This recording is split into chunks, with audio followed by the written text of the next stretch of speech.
Time travel is a really hard concept to introduce into any story, but especially when that story is an epic adventure covering many movies or episodes. One of the worst recent examples of time travel hurting a story, at least in my opinion, was Avengers Endgame, but I'm sure you can think of plenty of other movies and series that time travel has ruined, without even giving it too much thought. Everyone wants to have time travel in their stories because it's a cool and interesting twist, but it is so hard to do right. That's one thing I always respected about Star Wars. While Star Trek and other series went off the rails with crazy, confusing time jumps to reset timelines, Star Wars was always one big, consistent universe. Everything had stakes, and everything mattered. Then Star Wars Rebels came onto the scene.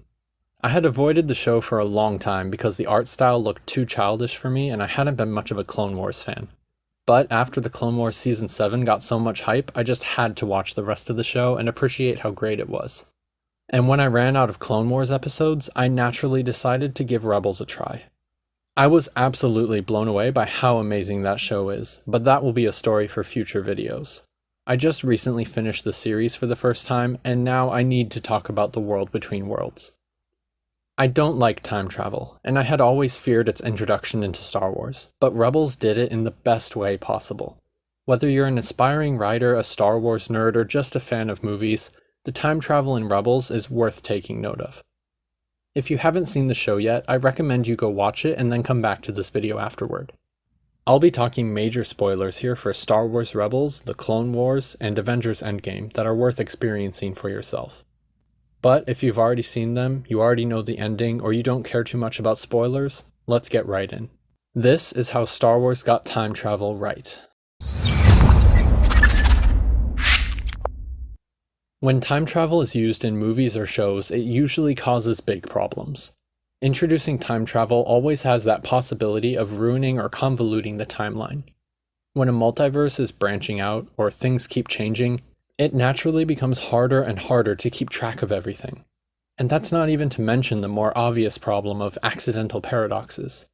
This timeline branching has the unfortunate side effect of making the main story have less emotional impact, as audiences focus on just trying to keep up with what exactly is happening.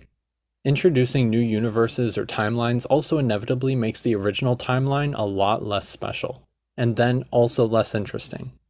Something big and important happened? Well, so what? There are other versions of it in other times, and there's often nothing to distinguish why we should really care about our original one in particular. It's just another universe. And by making alternate timelines, or at least the ability to change those timelines, everything that ever has or ever will happen in the story is no longer permanent. When permanent consequences can be fixed anytime, they lose their permanence. Writers will sometimes try to get around this by some vague statement that the heroes can't time travel again or do certain things because it would be too dangerous or something. But unless the time travel mechanism is really well defined and closed and well handled, there's always room for it to come back as a possibility. And of course, this really hurts the stakes. A story's highs can only be as good as its lows. If nothing bad ever happens, we have no reason to fear for our main characters, so it's not exciting, tense, or suspenseful when they take on their biggest challenges. For example, Luke fighting Vader is a lot more intense than Rey fighting the Emperor to most people, because Luke had a lot more failures and struggles along the way than Rey did. We actually get to worry for him. And the last time we saw Luke fight Vader, he was so thoroughly beat that there's suspense as you watch him struggle through the rematch. Rey, on the other hand, just has a long history of beating up Kylo Ren and everyone else, so there's not much doubt that she'll easily beat the revived Emperor too. If we thought that Luke fighting Vader could just be undone by Leia or someone magically going back in time to save him, then the stakes of the battle would be completely lost. It's all about the context. Lightning in Star Wars is a lot more dangerous and high stakes than lightning in Marvel.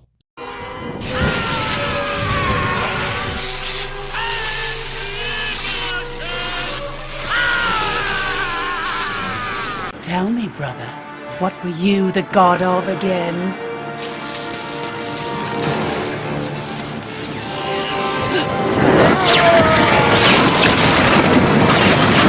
Hit it with a lightning blast. I just hit it with the biggest lightning blast in the history of lightning and did nothing. The context of a story and what we know from previous scenes that set up our expectations are what determine the stakes, which determines the tension, which determines if we actually care. So time travel has to be done very carefully, in a way that will somehow preserve the future stakes. People can't just change anything or save anything they want to. There has to be rules or it won't work. Another problem with time travel that often comes up is the loss of character. When a character is brought back from the dead or something similar by time travel, there's often a disconnect with the audience and the story. Sure, it might be the same character, but it's not the same character. It's hard to make this work. Sure, the MCU cast accidentally got a new Gamora from the past, but it's not the same character we knew, and they'll have to address and overcome that somehow. They did an okay job with Loki, having him literally watch all the MCU movies to get his future memories back, and more or less become the same character we already knew, but it doesn't always work that smoothly. Scarlet Witch in Endgame finally fighting Thanos didn't feel very impactful because it wasn't the same Thanos that she had a problem with before. This one didn't even have the same memories as the old one. You took everything from me. I don't even know who you are. That's not really a funny quip, it's just a disappointing, unnecessary waste of potential. Losing the core of what makes the original character special, losing all their development through the previous movies and shows, losing all their connections to the other characters, these things make the character erasing a big pitfall that writers have to avoid when using time travel. But luckily, all of these trouble areas are places where Star Wars actually excelled, much to my surprise. Star Wars Rebels did time travel the right way. Star Wars avoided time travel for a long time, probably to prevent these sort of universe-breaking problems. And when Star Wars finally did break and introduce time travel, it was done right. It happens near the end of the last season of Star Wars Rebels, which is already a good thing. Introducing time travel at the beginning of a story makes the rest of it going forward naturally a lot less meaningful. But introducing it for the first time at the end naturally keeps the ability special and more limited. But Rebels isn't really the end of Star Wars, so how did they implement time travel without breaking the stakes of the original trilogy? Well, most of Rebels takes place on one planet, Lothal, which is revealed early on to be a very special place. It hosts an ancient Jedi temple, and animals with a strong connection to the Force, the Lothwolves. These facts are pretty standard for the Star Wars universe and not that exceptional on their own, but they're brought up early in the story to establish these basic features as preparation for the eventual time travel scene. You start with Force-sensitive animals, then an ancient Jedi temple, throw in some Force visions and other magical events, and all the pieces are in place before the audience even knows it. Then, after the rest of the series comes to a close, you go in for the final punch. When the Empire has full control of Lothal, Ezra's master Kanan has died and all hope seems just about lost in the final season, the heroes are brought to a new low, discovering that the Emperor himself has just ordered excavation of the ancient Jedi temple there. In an attempt to stop him from discovering its secrets, Ezra manages to enter the temple through a hidden door accessible only by the Force. Which is another thing that Star Wars got right. The door isn't just some regular thing that magically leads to time travel out of nowhere. It's connected to the story to set up for this moment, with foreshadowing so old it's from a different show entirely. Animated Star Wars shows have a really confusing timeline, but they're all connected pretty well. You can watch my other videos on that if you're interested in the details. But Star Wars Rebels isn't really a standalone show. It's a continuation of the Clone Wars, and now also the Bad Batch. In the Clone Wars, there's an arc about Obi-Wan, Anakin, and Ahsoka going on a crazy adventure through Force visions, where they interact with the father, son, and daughter of the Force, powerful ancient beings connected directly to the Force. During their adventure, Ahsoka shockingly dies, but she's revived by the Force daughter. The daughter puts some of her own being into Ahsoka to save her, losing part of herself, but connecting them together. After that arc in the Clone Wars, the topic never came up again.